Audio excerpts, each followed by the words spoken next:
इस सेशन में हम लोग पढ़ेंगे रेफरेंशियल इंटीग्रिटी कंस्ट्रेंट। ओके, तो कहता है रेफरेंशियल इंटीग्रिटी कंस्ट्रेंट है apply to foreign keys.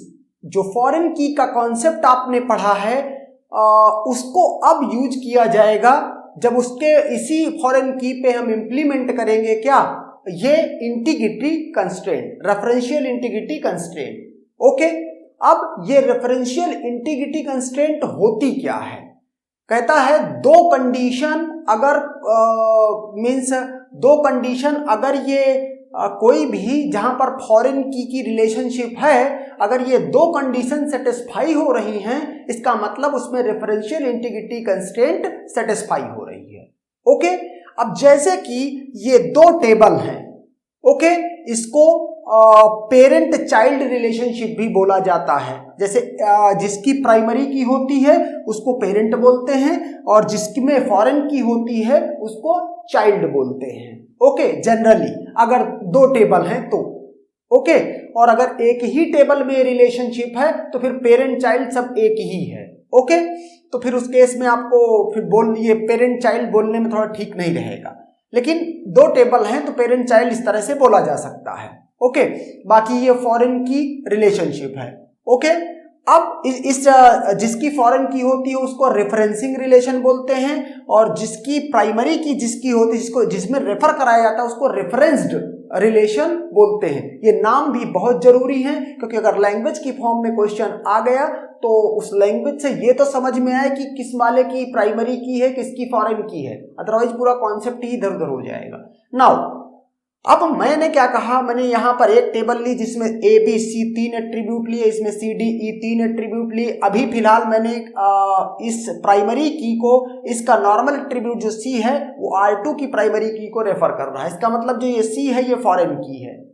Okay, अब बात करते हैं रेफरेंशियल इंटीग्रिटी की। पहली कंस्ट्रेंट कहता है कि अगर दो टेबल के बीच में रेफरेंशियल इंटीग्रिटी कंस्ट्रेंट सेटिस्फाई हो रही है, इसका मतलब फॉरेन की रिलेशनशिप है, वो तो उसके फॉरेन की के कंसेप्ट के बाद ही ये सब बात करते हैं। दूसरा, जो दोनों एट्रीब्यूट है, फॉरेन की का जो डोमेन है और जो प्राइमरी की का डोमेन है, डोमेन दोनों का सेम होना चाहिए। अर्थात अगर इसका टाइप इंट है तो फिर इसका भी टाइप इंट होना चाहिए। अगर इसका टाइप कैर है तो फिर इसका टाइप भी कैर होना चाहिए। अगर इसमें नॉट नल है तो इसमें भी नॉट नल होना चाहिए। ओके, अगर इसमें रेंज का कोई ऑप्शन है, जैसे चेक क्लॉज लगा हुआ है प्राइमरी की में, तो फिर इसमें भी चेक वही बिल्कुल सेम रेंज होनी चाहिए। ओके, उसको बोल रहे हैं कि डोमेन। ओके, तो पहली कंडीशन ये है, domain foreign key attributes, domain equal to domain primary key attributes. यहां मैंने कुछ ऑर्डर्ड लिखा है, अभी इसको बताता हूं थोड़ी देर में किसका मीनिंग क्या है। ओके, तो पहली कंडीशन मैं ऐसा एज्यूम कर रहा हूं कि हाँ, मैंने जब इन दोनों की एसक्यूएल में टेबल क्रिएट कराई है तो मैंने डोमेन का ध्यान रखा है। दूसरा पॉइंट याद रहे, अब जो रेफरेंशियल इंटीग्रिटी कंस्ट्रेंट है वो क्या कहती है? कहता है कि फॉरेन की किसी भी सेल में, ओके, जैसे इसकी ये जो डोमेन है इसकी, मतलब जहां इसकी कॉलम है, कहता फॉरेन की कॉलम में जो भी वैल्यू आएगी वो वैल्यू यहां, अगर वो वैल्यू ऑलरेडी एग्जैक्टली वैल्यू यहां पे लिखी हुई है तो एग्जैक्टली वही वैल्यू, उनमें से कोई एक वैल्यू यहां आ सकती है।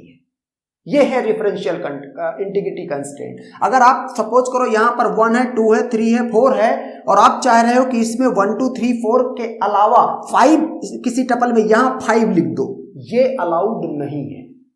रेफरेंशियल इंटीग्रिटी कंस्ट्रेंट कहती है कि फॉरेन की कॉलम में वही वैल्यू जा सकती हैं जो प्राइमरी की कॉलम में वैल्यूज थी। सिर्फ एक वैल्यू ऐसी है जो प्राइमरी की में नहीं थी लेकिन फॉरेन की में आ सकती है, वो क्या है? x में बी नल। ओके, अब मैंने x किसको कहा है? मैंने इन सारी वैल्यू जितनी है, यहां वैल्यू है, यहां वैल्यू, यहां, इनको सारी को एक सेट में रख दिया। तो मैंने कहा कि सपोज करो set of values, let's say x, इस सेट को मैं x कह रहा हूं, तो कह रहा x क्या होगा? अब आप कह रहे हो खुद ही कि अगर इसमें जितनी वैल्यूज हो उनको एक सेट में रख दिया, उनको कह दिया है y, ओके, और आप कह रहे हो कि इसी की वैल्यूज यहां आ रही हैं। ओके, इसका मतलब क्या हुआ, डुप्लीकेशन भी हो सकता है। इसको अगर यहाँ की वैल्यू को यहाँ 4 बार लिखना तो वो भी अलाउड है। तो इसका मतलब x क्या है, सबसेट ऑफ y है, यहाँ की वैल्यूज का सबसेट है x। ओके, पहला पॉइंट। दूसरा, x में भी नल, जैसा कि मैंने कहा कि केवल एक वैल्यू ऐसी हो सकती है, एक वैल्यू, नल को वैल्यू नहीं है एक्चुअल में, ओके, लेकिन बोलने के लिए बोल रहे हैं हम। एक चीज है जो सिर्फ यहां रखी जा सकती है जो यहां नहीं है, नल। ओके, मतलब अगर कोई स्लॉट, कोई सेल आप एम्प्टी छोड़ना चाह रहे हो, एम्प्टी आप छोड़ सकते हो। एम्प्टी का मतलब है नल।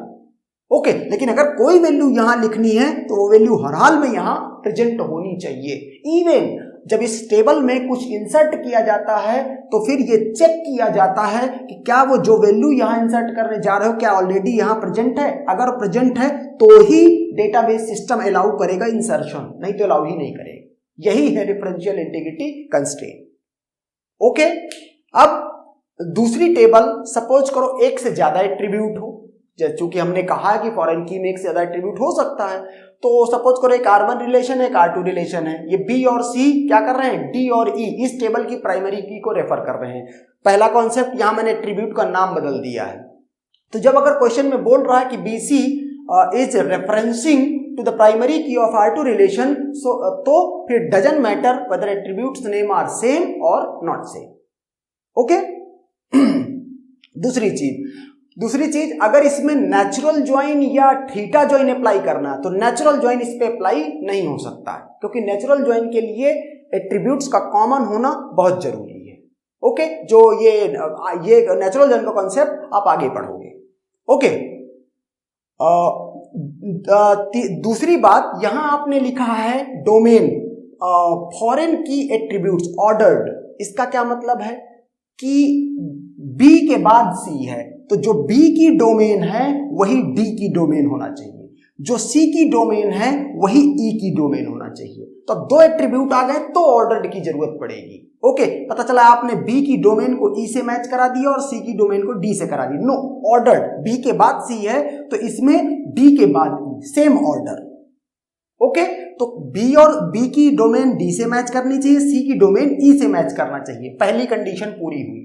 इसके बाद दूसरी कंडीशन क्या है कि जो यहां वैल्यूज आएंगी, तो यहां जो ये इस तरह से बहुत सारी वैल्यूज हैं, ओके, अगर मैं इन सारी वैल्यूज का एक सेट लूं और कहूं y है, और यहां पर भी बहुत सारी वैल्यूज हर सेल में लाई जा रही है, स्टोर कराई, इंसर्ट की जा रही है, तो कह रहा लेट की ये जो वैल्यूज हैं ये x हैं, तो कहता है जो x होगा वो क्या होगा, हर हाल में सबसेट ऑफ y होगा।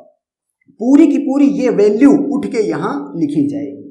ओके, पूरी की पूरी ये वैल्यू यहां लिखी जाएगी और एक वैल्यू एक्स्ट्रा और आ सकती है। अब चूंकि यहां पर 2 सेल हैं तो इसका मतलब है x में क्या आएगा, नल कॉमा नल। ओके, ये एक अलग से और एक्सेप्ट कर सकता है। तो ये है इंटीग्रिटी कंस्ट्रेंट। अब अगर आप इसमें कोई ऐसा यहां पर पेयर 2 जगह पे इंसर्ट करना चाह रहे हो जिसके रिस्पेक्टिव यहां मैचिंग कुछ भी नहीं है D और E की कॉलम में, ओके, ये इस तरह से वो वैल्यू नहीं है, तो फिर सिस्टम अलाउ ही नहीं करेगा आपको इंसर्शन। यही है integrity constraint. Okay, and that's done.